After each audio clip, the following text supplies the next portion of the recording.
Hello, everyone. I'm Jack Bigadoo, also known as the Hood Sommelier. And today we are traveling to Colorado. Colorado has a lot going on. So many great things happen in Colorado. So many great distillery are coming out of Colorado, and we are here to talk about it. One of the most interesting thing I always remind folks in the industry is that there's not a lot of women-owned distillery or women-run distillery. So when you find one, do yourself a favor and go there and check it out and see what is happening there because the amount of diligence that goes into a women-run distillery is something that I cannot quantify or put in words for you. It's something that you have to try because I always tell folks, you may love it, you may hate it, but one thing for sure is women have a better sense or a more heightened sense than us men when it comes to spirits. I've seen it multiple times. I've been proven wrong more time than I can say. So today we're going to Colorado to discover a distillery that I've been kind of walking its way into the industry. I actually heard the name only a couple times, and for some odd reason, I just never was curious enough to go look for it because it was almost like in my imagination for a little bit. But now that I had a friend of mine that say, you have to try this whiskey, you have to try this distillery. I was like, what better way to not only not try the whiskey, but bring the person that makes the whiskey so they can tell us about the story of the distillery, tell us about the ins and out and their specific process of how they make the whiskey. So without further ado, head distiller or distiller in chief, I will call her, Miss Laura Walters. What's up, Laura? Hey, Uh, I tell people all the time, most people get nervous immediately when they walk on because this is live. Everybody's watching you, but welcome to the show. Don't be afraid. We don't bite here. We are very friendly. I want to make sure if you're here and you're watching, make sure you give us a thumbs up. If you're on Facebook, YouTube, or Twitch, or anywhere you're watching right now, make sure you give us a thumbs up. We are here and we are now streaming even on Instagram. So if you're here, send us a message, give us a hi. And if you have questions or Laura, we'll be here to get it. So, Laura, welcome to the show. How are you doing today? I'm great. Thank you so much for having me. Hey, I'm only here to bring every person that I can find that can tell their story in the industry to come and tell us the story. But when the story is even more poignant and special, I love I love to actually have you here. So it is my pleasure to have you here, and absolutely introduce yourself to the folks. Who are you? What do you do? And what brings you in our neck of the wood? That I would say in our whiskey hood. Well, hey everyone. My name's Laura. I am the head distiller at Ironton Distillery out in Denver, Colorado. I've been in the industry basically since I graduated high school. I decided that I wanted to get into the booze industry when I started at Oregon State University. Um, I originally thought that I wanted to work in fisheries and wildlife, and then I took a history of wine class and just fell in love with the entire industry, especially the industry at Oregon State University. It was like a little family. So I quickly switched my degree to fermentation science and majored in enology and viticulture. So originally was going to do wine and moved out to Colorado and got a job at Stranahan's and learned how to make whiskey, and then kind of transitioned out of that because I knew that there were way more spirits than just whiskey out there that I wanted to try my hand in, and found someplace I got to do that. So, Yeah. So scientist by trade. yeah. I mean, I explain to folks that most people don't know this, but there is more science that goes into whiskey making, and a little bit of science and a little bit of art goes into whiskey making. And a lot of this distiller, master distiller, and that have more scientific knowledge that you can actually fathom. So, yeah, it is a perfectly the best background to have to walk into making whiskey. So you graduated, you go and spend a little time at Stranahan to get your feet wet. How did Ironton Distillery come?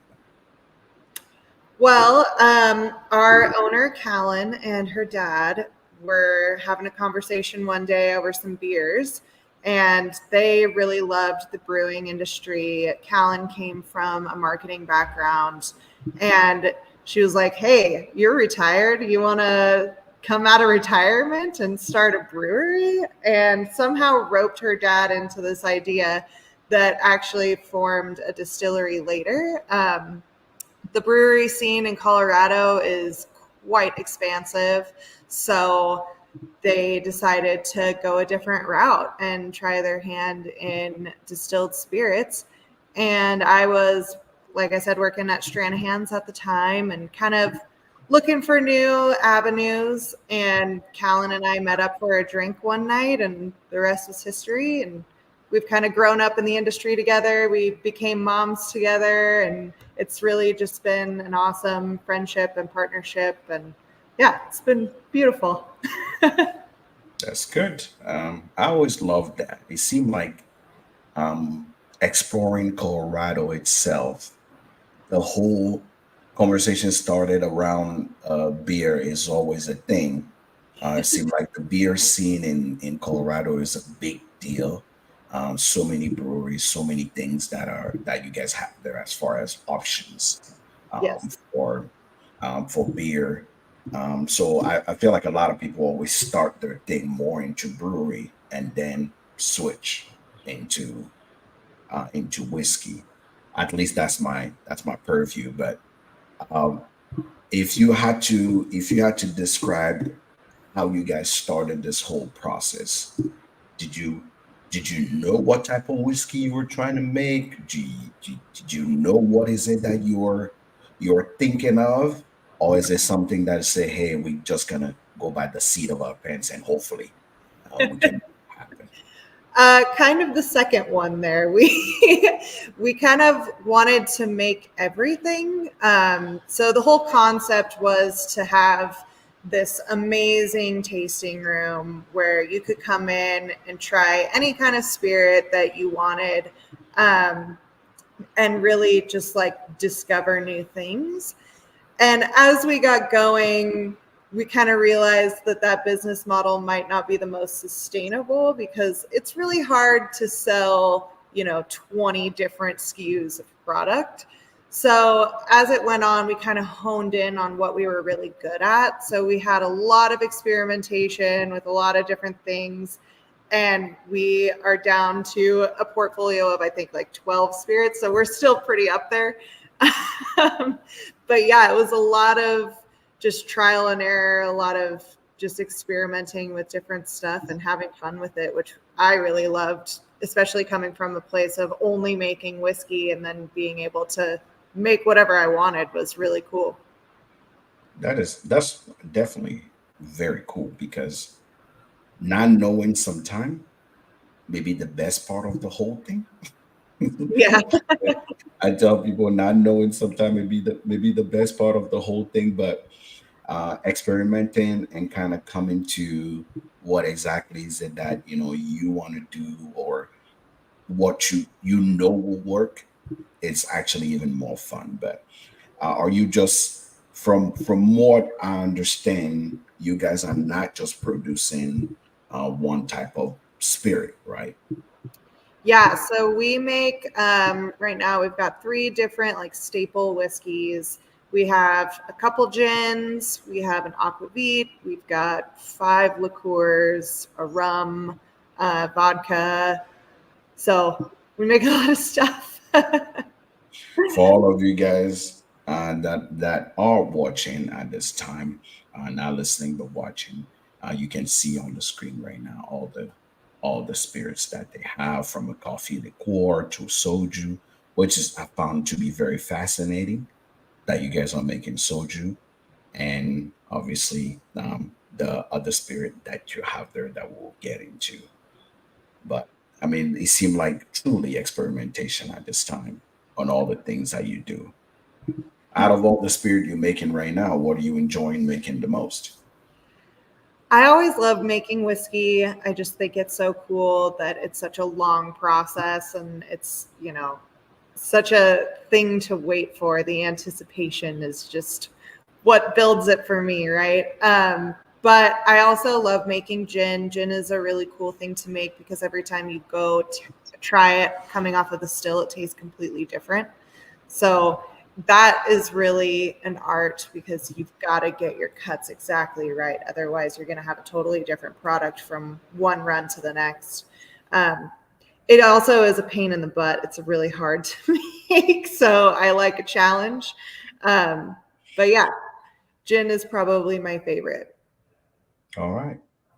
I mean, I definitely, when I make my way there, I definitely have to stop in and see what is it happening with your gin and try it and see, because I'm very particular with my gin. So it'll be something to see. Do you guys have a garden? Do you order in botanicals from somewhere? How do you make your gin?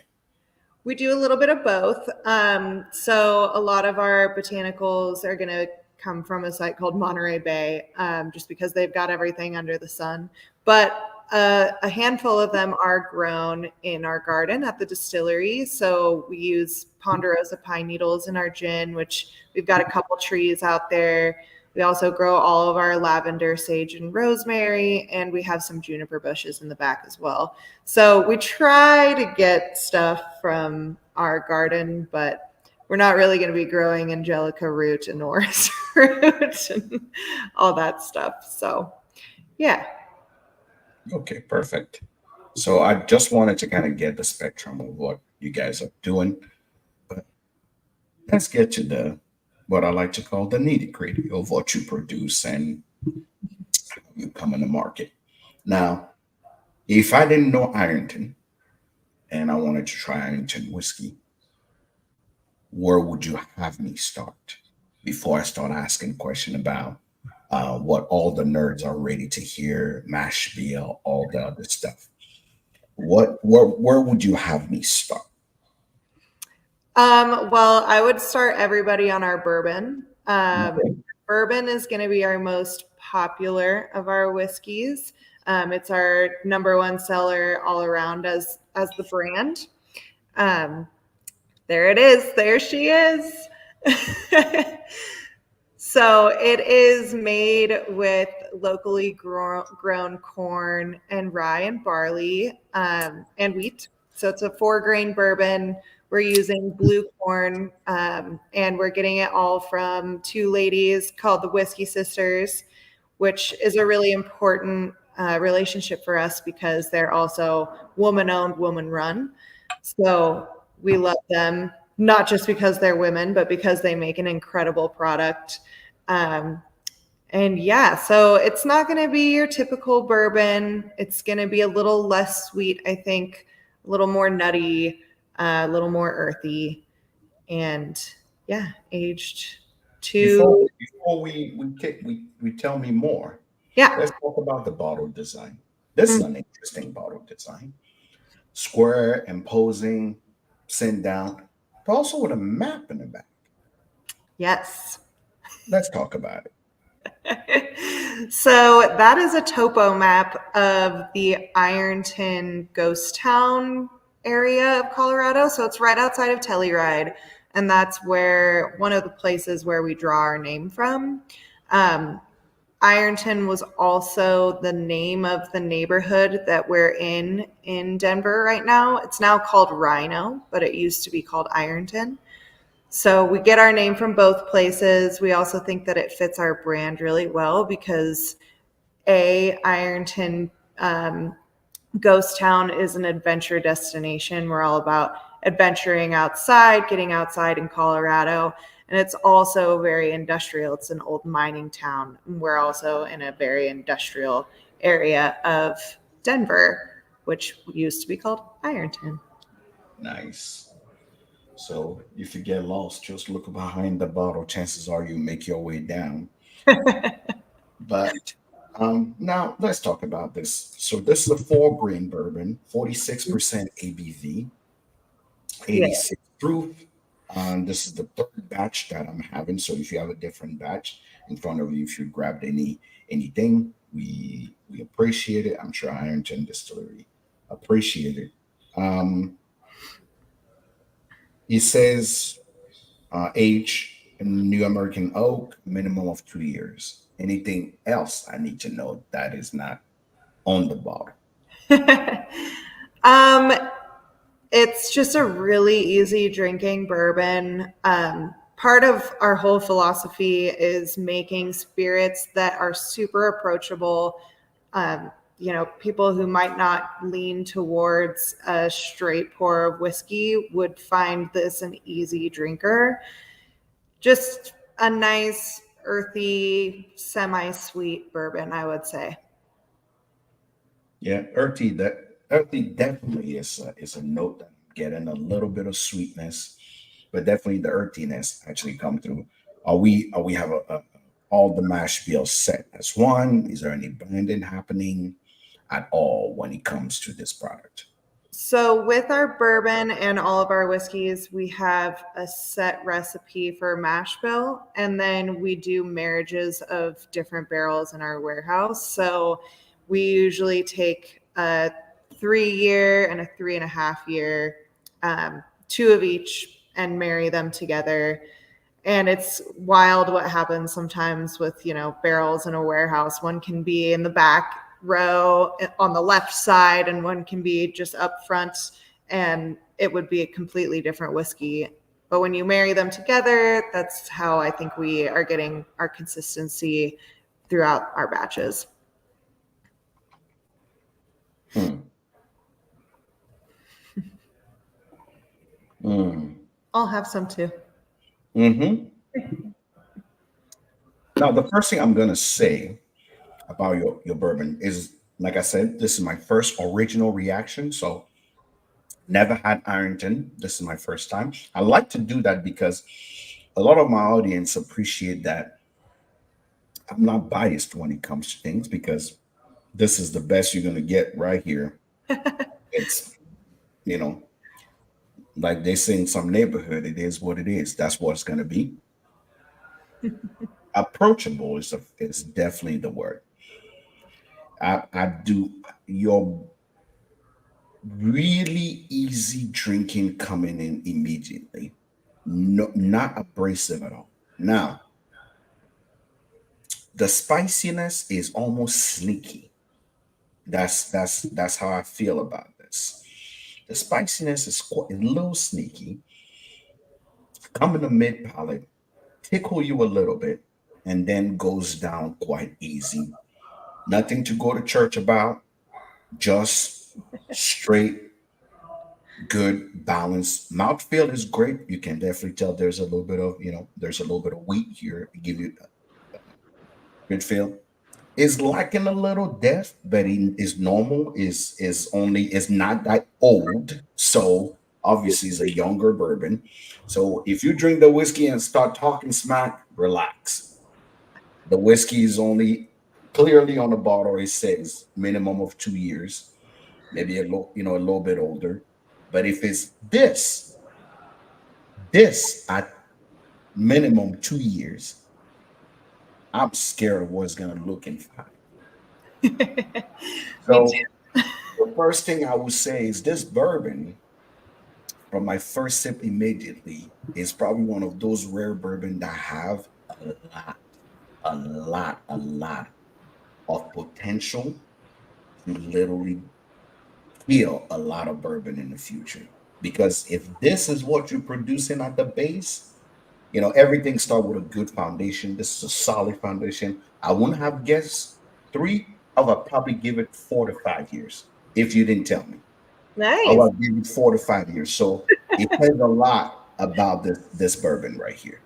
I would have given it 4 to 5 years from the color, skim, lowly from the nose that doesn't give you all that graininess that you get in younger bourbon, and lowly from the balance of the palate. You definitely, I'm, you sitting on a gold mine right now. Thank you. That's what I would say. As of now, if you're somebody who really is like 20 million years into whiskey, and you no this don't we don't need your opinion right now. This is for someone who's still discovering. And you were right. What you say is 100% accurate. For people that want to walk into whiskey, this is definitely perfect. Perfect. But I am, if I was a betting man, I definitely will put my money on you in 3 years from now. Well, hopefully you won't even have to wait that long because we're starting to release our bottled and bond series. So we've got some What? years. What? You giving me the news without me trying it? What's happening here, Laura? I thought we were friends already. What is going It's not on? out yet. It's not out yet. All right, all right, all I'll send right. it to you when it is, though. I promise. I, I was like, wait a minute. What are you talking about? So yeah, I'm happy because if you have bottle and bond, I mean, there's some amazing for. Now I'm actually very curious to try that bottle and bond, because if this is what we are talking about, yeah, you got my vote of confidence. I'm going. I want to try that bottle and bond immediately. Immediately. That'll be, I think the bourbon is going to be coming out next year. Okay. We're coming out with our bottled and bond single malts next Saturday, actually. Okay. So Okay. I'll send you a bottle. Okay. All right. You know,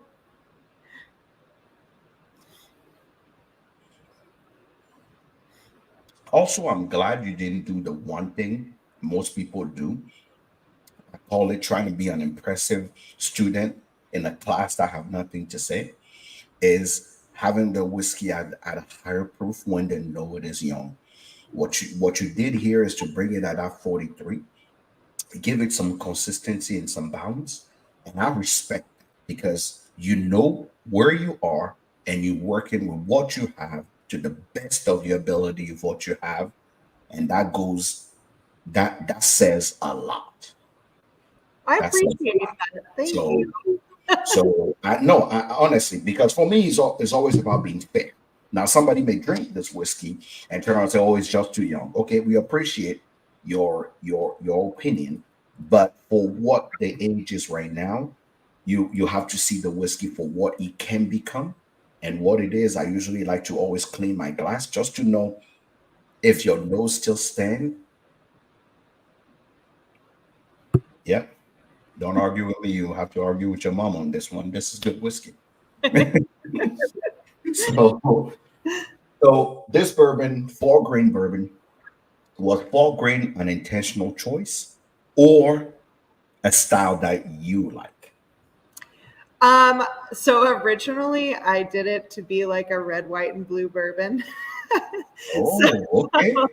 we did So you talking red corn, blue corn blue and red corn. wheat. And Okay, then I am a huge rye fan, okay, so I needed to have rye in there. And then coming from Stranahan's doing a single malt, I think barley brings a lot into a spirit. So right. it just kind of naturally happened that way, I guess. You know what? And I will take it. That naturally that happened. I think you actually nailed down the mash bill pretty well. And with the aging process, I'm sure there's going to be some miracle happening in these barrels as you go. You say you're a rye person. Does that mean that's the next thing you're trying? Let's do it. All right. So tell me about this rye. At same proof, 43% ABV for this rye here. I mean, I love how imposing, that's the word I can use, imposing this bottle is. Very much so imposing. Love this. Um, the simplicity yet sophistication of your custom. I had to learn about bottles as I go through whiskey. to know how much people are spending on bottles by just looking at the bottle. And I found out quickly for you to have a custom, and what mold of Ironton thing, that definitely takes detail and commitment. So hey, this is amazing. This It's is a big amazing. sell, it's a big sell. Hey, Well, your future is already really bright, so you might want to do things to look very nice because you don't have to change it in the future, right? well, we are changing it in the future. What is happening? I know, I know. Lord, I think you just came on this interview to throw news at me. I am. I'm here to just like ruin your world right now. I came in prepared, read what I need to read, did my homework. No, it's not it. But I'm loving the fact that I'm learning something new all the time. I obviously the design's still the same, but tell me about this rice. Same age, about minimum 2 years. Tell me about this rice. So this is my personal favorite of the whiskeys that we make.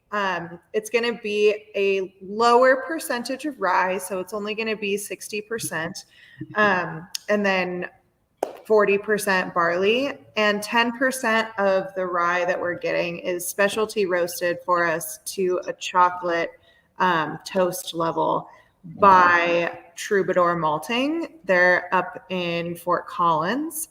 So it's a very interesting spirit. I think it is very true to the rye category on the nose. But once you try it on the palate, it kind of does this weird little flip, and it's a little more sweet, a little less spice, which I think makes for that approachable spirit that we're trying to put out there. Because a lot of people think that rye is intimidating. So we're calling it an introductory rye for people who want to get into the spirit but might not kind of know about it. Okay. Nose is quite grassy, very much grassy on the nose, giving you that expected rye behavior, right? That's Yes. what I like to say, that rye behavior.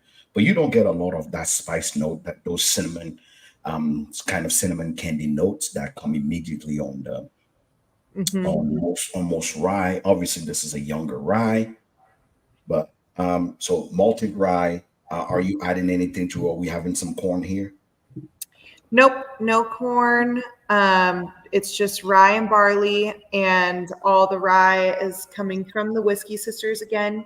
So it's all locally grown in the Eastern Plains of Colorado. And then all of our barley is coming through Troubadour and Proximity Malting. Uh, Okay. so all local Colorado barley as well. Okay. So very fresh. Very, very fresh. Okay. All right. Perfect. All right. Let's see what's happening here.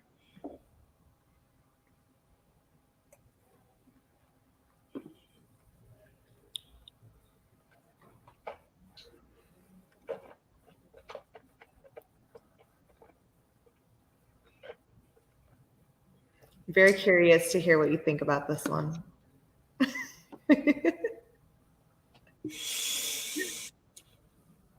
Okay. I'll stop making you wait. um, I think there's a theme happening here in the way you do things, at least at Ironton. Again, the word approachable is coming up quite a bit, and approachable definitely is what is happening here. Is does not come off as the nose and the taste are like distant cousin. Right? It does not drink like it tastes. It does not nose like it tastes at all. At all. Mhm. It's there's a similarity, but definitely not a commonality. Um, because you expect the nose to actually have some grass, cinnamon spice, then it hits you, which a lot of people are like, oh no, I don't like rye because it's just too spicy and blah blah. Yeah, if you don't like rye, you will like this. Exactly. That's what I This is think the too. like to call it the there, right? There. You're gonna be okay. It's he has this interesting um cadence. I look at usually taste note in my head more like music and have this interesting cadence. It's like those almost beat that you gotta listen to that are offbeat, but if you listen to it, you actually find the beat in. And when I taste immediately, I'm like, oh, this is just malt. And then the right popped up in the middle, like, oh no, I'm still here. I'm not gone. And then on the finish, you get a little more of that grassy um, feeling. But the mouth feel on here is I chewed it multiple times because it's so easy to chew. It's full bodied, Mhm. nice, and weirdly, that sweetness coming from the barley is poignant. Coming, you're almost bring it down. Right, reminds me of um, chocolate caramel dusted with some strong cinnamon, right? Like a strong shaved cinnamon that gives you that spicy note that you're looking for, but no, the sweetness and the dark chocolate, the maltiness is rising immediately. Almost like by the time you feel the heat, it's gone. So not scary at all. That's why I'm saying that the word approachable is really describing what's happening here. Definitely describing what's happening here. It's you are an interesting one, Laura. People people need to you just made it on my list of the most interesting distillers I've seen through my career as a whiskey educator so far. Well, thank you. I don't know if that's a compliment or You not. know, it is because you make it on the same list as my favorite person in the world, Alan Bishop, which called himself the alchemist of Indiana, right? The Hoosier, the alchemist of the Black Forest. He called himself because he created things that he believed not only he would enjoy, but defined uh, the normalcy of what everybody wanna produce. So that's why I'm saying you just made it on the list of those people. For someone to create a whiskey that make me go, how what is happening here? It takes a lot. It takes a lot. So right now, that's where you got me. So when I say you made it on the list of the most interesting people, it's a good thing. It's a good Well, thing. awesome. I'll check that off my list. Yeah. Uh, Maybe next year I'll have like an award for most interesting distillers in my roster. I'm So automatically on the roster, right? correct. But one of the things that is a very poignant thing, I don't know what type of barley you're using. Is it there is this cocoa, right? Like cocoa. Mhm. That is a note that is not gonna like it's literally on my tongue.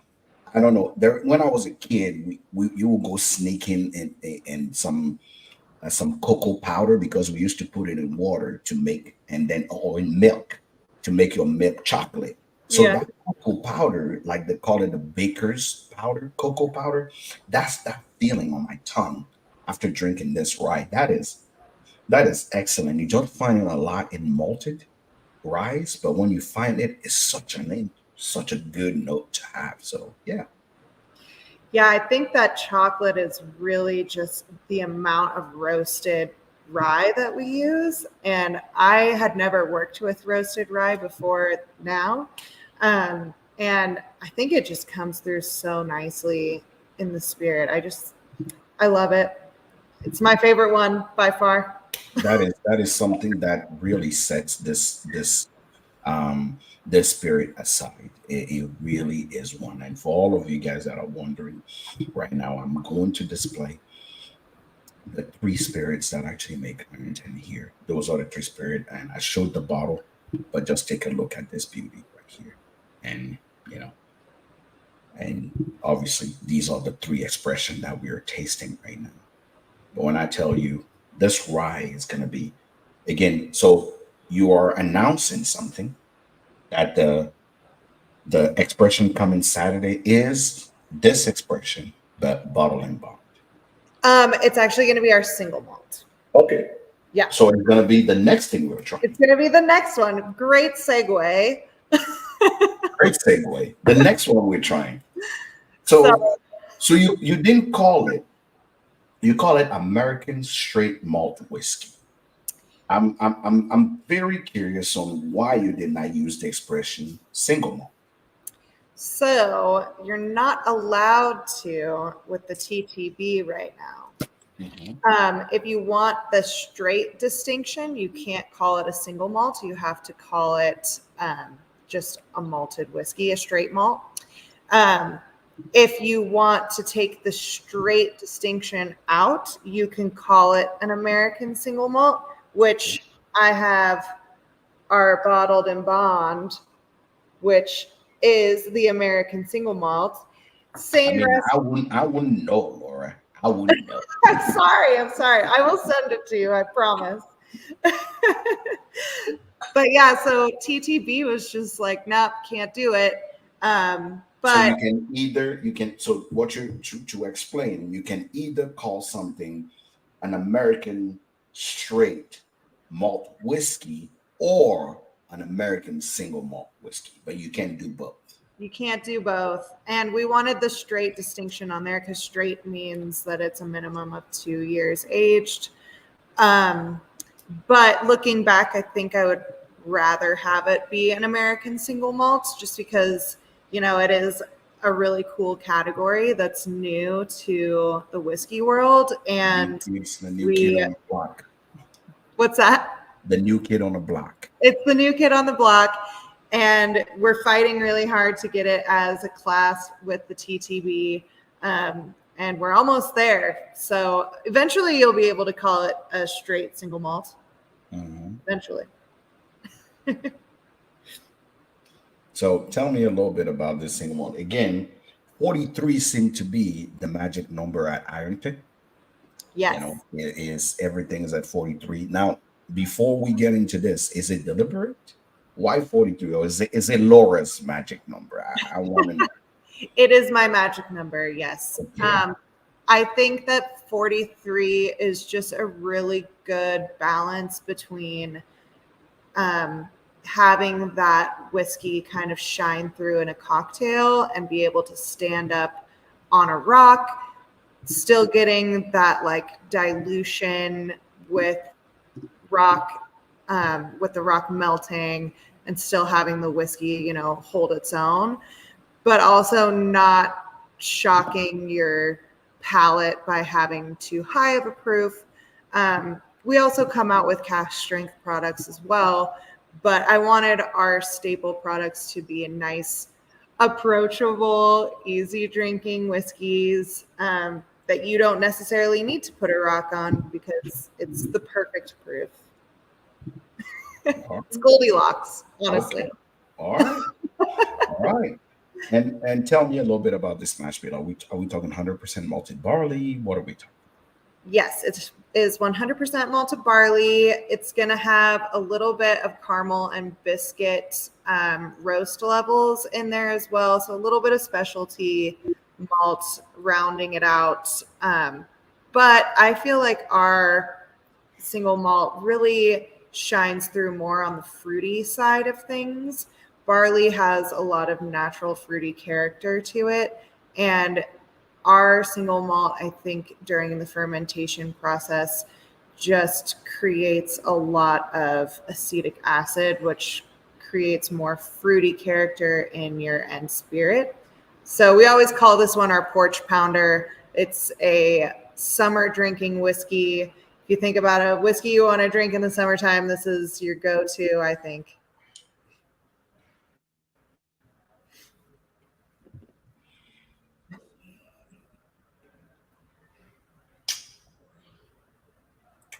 Which oak is used to age it?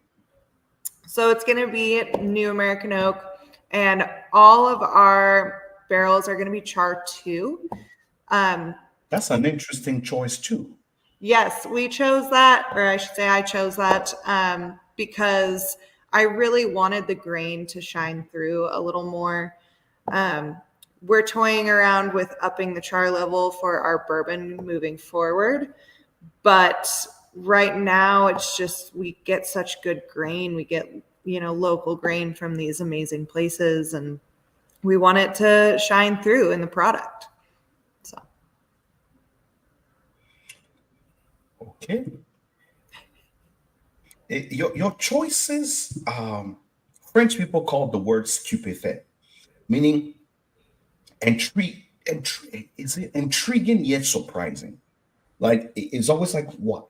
But it makes you so unique as a distillery. So unique.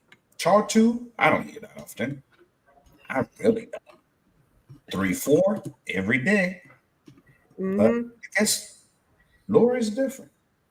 Don't call Laura different. She just different in everything she does, and which make kind. Now I'll be curious to see what this would taste at the following bond, because out of all your whiskeys, unfortunately, this is the one that tastes young. Mhm. It tastes young, like you when you taste it. And people always ask, "What does that mean?" I always say, I can feel the graininess, right, of it, like if you were putting your hand into a new make and taste it later on. There's a little certain graininess, so it seemed like it need a little longer. So now in my head, I'm like, oh, this bottle and bond would be interesting because what did those grainy note actually curved in, right? So I always say I'm giving you the there's this expression I've learned. It's like, on your list of things to do, go with the frog first and then the pleasant things to do, right? So I'm giving you the frog right now, the ugly truth right now. So you actually hear it immediately. But immediately the positive side of this is, again, that malt is giving me nice bright juice and then a little bit of that chocolate.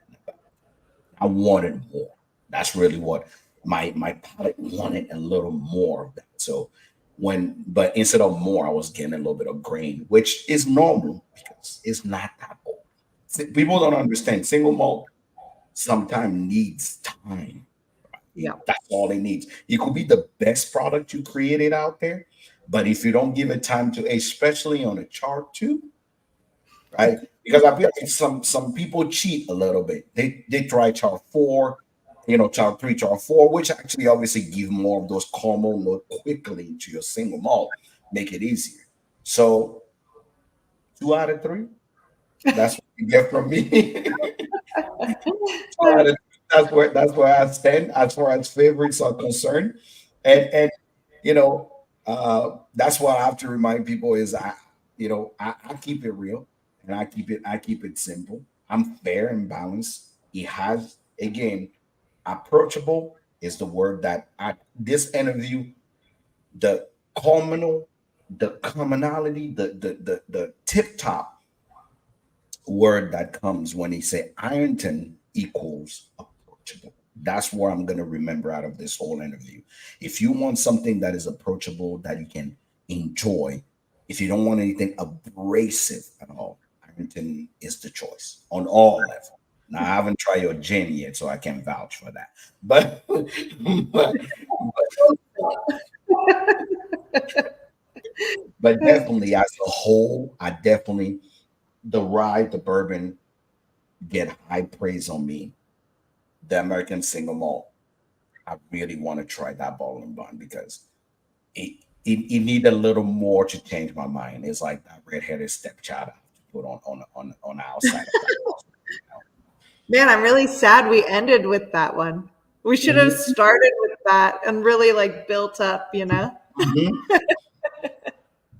Because in my opinion, right now, that your bourbon right now is a high challenger. A lot of people should be afraid in a few years, in a couple years from now, when you start putting out single barrels.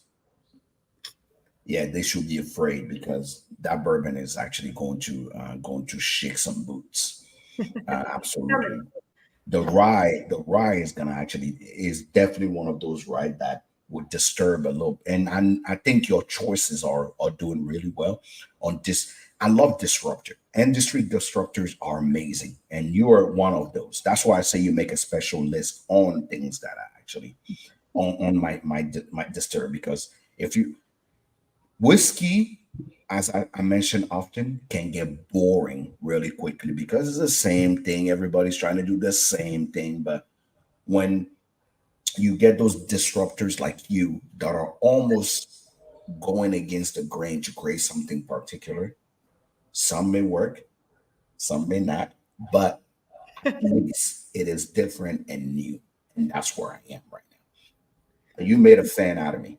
I'm an Ironton fan. If Yay. somebody walks to me and go, "Hey, I want a whiskey. I don't want too much. I don't need all that thing that burn. I don't need all that craziness. Just pour me a good whiskey." Ironton definitely making it in my top three right now. A whiskey that will pour people, because the word approachable is definitely the word of the day. So congratulations, because I feel like your future is definitely bright, and there's great things in store for Ironton. If you keep being the crazy scientist, I'm finding out you are. There's Thanks, definitely Jack. there's definitely a future. I need you to don't stop being the I like to call don't stop being the crazy scientist, because I think it's working for you, and it's definitely bringing something new on the market. Knowing the amount of distilleries that are rising in the Colorado, realm now, and the amount of people that are putting things out there for you to stand out as a singular uh, entity that creates something new. I applaud you for it. You get all my praise for it. Well, thanks So. so much. I can't No. wait to send you this bottled and bond. You know what? Just for you, I will actually review it. So if we and refer this interview so people can understand what I meant, from this interview into what we have there. But either way, Perfect. I'm going to send you a bottle of gin too. you know what? My Negroni ingredients are ready. I'll be ready to actually, a good Negroni is what I stand for. So if It's the my gin is favorite good, I will know. cocktail. You know what? It's my favorite cocktail. It's a Yeah. Negroni. I love me and the Negroni. Now, we are approaching the end of this interview. I always have three questions before, and then the first question will be: you said some of it already, but what should people expect? We have 2 years, we have a few batch that came out. What should people, as they are getting to know more about Ironton, what should people expect from Ironton in the near future? What are the things that are happening? The exciting things that are happening. Ironton. We've got a lot of exciting things happening at Ironton. One is our Bottled and Bond series is coming out this year and through next year. We are going through a rebrand. So our bottles are going to change up, but they're going to be super cool. You're going to love them. I promise. You kill. You're killing me. You're really going to like them. Everybody know that Laura came here to just break my heart. That's what she came here to do. So yes. No, maybe I'll break your heart right now, but it's going to be put back together again. All And right. it's just going to be so great. You'll see. All right. All right. And I think the biggest thing of all is that we are actually moving our whole facility to a new facility up in Louisville, Colorado. We're going to be, quadrupling our production, building a state-of-the-art facility. We are super jazzed about it, and that's definitely something to look for. So when is that happening? Is that future year, future, because new facility takes time, right? Or is it something that have been happening already and it's just now gonna be public? It is hopefully going to be early 2026 when we open Okay. our doors up there. Okay. So we've got some time, but things are in motion, All and right. we're stoked about it. All right. So that's also good. My second question is, what do you see Ironton Whiskey future as, you as the head distiller? What do you see Ironton future in the whiskey industry. How how would Ironton place in the whiskey industry, or what would you like to see Ironton be in the whiskey industry as you're doing this yourself? I would love to see Ironton be a brand that you go to the store and you just grab because you know it's good. You know that people are going to enjoy it. It's one of those things where you're in a rush, you go to the liquor store, what do you grab? Ironton, because it's something for everybody. you know, my mom enjoys it. She doesn't like whiskey. That's a great indicator. I want it to be a household brand. I want, it to be on everybody's liquor shelves. And yeah, I think that's where I would like to see the brand. All right. You walk, perfect segue. You walk into a bar, you don't have Ironton. What do you drink? What am I drinking besides Yeah. Ironton? You Ooh, walk to a bar, there's no Ironton. You have to pick a bottle of your favorite whiskey. As a matter of fact, I'm buying. You not buying. I'm buying. What you drinking? And cost doesn't matter. What will be your favorite? I'll even challenge you. What will be your favorite whiskey to drink? It doesn't matter, bourbon, single malt, whatever. Just whatever pour you like. hmm. It's a rough decision to make. There's so many good ones out there. You got to have a favorite. You've had some inspiration. You obviously did not get to this level of making whiskey by just randomly making this taste. You've had some precursor. You've had some inspirations that you've tried before where you're like, you know what, I like this, but if I made it, I would rather make it this way. So I need something. Well, I love an easy drinking whiskey, obviously. Okay. I don't know. I actually tend to lean towards more Irish style whiskeys, and Redbreast comes to mind. And I got to throw a shout out to my buddy over at Talnua, Patrick. He makes a great whiskey, easy drinking. I've been trying to get Patrick to come tell us his story. So I'm gonna reach out to Patrick today for him to I'll bug him for you. come on. Yeah, but bug him, say, hey, reach out to Jack. You need to Will come do. here and come tell. I cannot be the only one turning red in front of the camera. I need to watch somebody else. So yes. He's really good at telling stories too, so he'd be a good one. All right. Absolutely. Absolutely. No, I appreciate you coming on, ladies and gentlemen. If you're here, her name is Laura Walters. She doesn't like social media, so don't worry about um, trying to find her on all her social media. But what she would like you to know is that you should probably, as we're speaking, if you're on Instagram, make sure you check out Instagram for Ironton Distillery. I'm gonna display it right now for all of you guys on every social media. Make sure you check out Ironton Distillery. Right here is irontondistillery.com. Support women in the whiskey industry because I tell you what, they're making a difference. And from what I just tasted today, they're really bringing something new onto the market that you can never uh, fathom or imagine. Creativity it is there. Ironton Distillery on Instagram, on Facebook. Make sure you check them out. And if you have any questions, send them my way, and I'll be sure to reach out to Laura and make sure that she actually answers our question if we have anything. Grab yourself a bottle of Ironton. One of the things I've realized you can literally go in.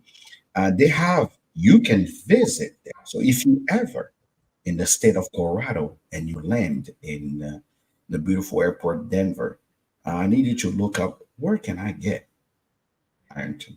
And for all of you guys who do not know, on July 27th, they were having a sixth anniversary of their tiki party at Ironton Distillery.